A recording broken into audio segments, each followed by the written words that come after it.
Create a lesson and you can immediately start typing. Text is the most basic tool of the platform. You can make it bold, italic, underscore or strike through.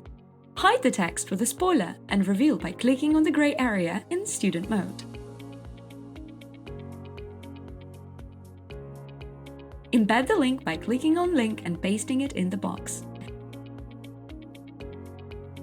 Change the text color and highlight it with another. You can also hide the text with color by selecting the same bottom text color and the top highlight color.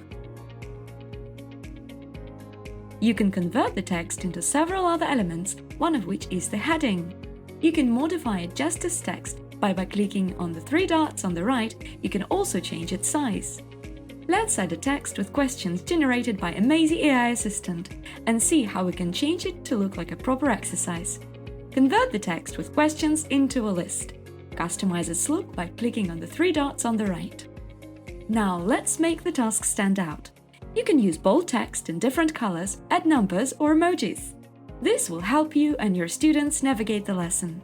We will use a highlighter to draw attention to target vocabulary in the text. To allow a student to take notes and write answers, add a table and remove extra rows and columns. This will be a simple space for writing. Let's look at the text in student mode. It's bright and well structured, and it's clear what is expected of the student. Have fun creating!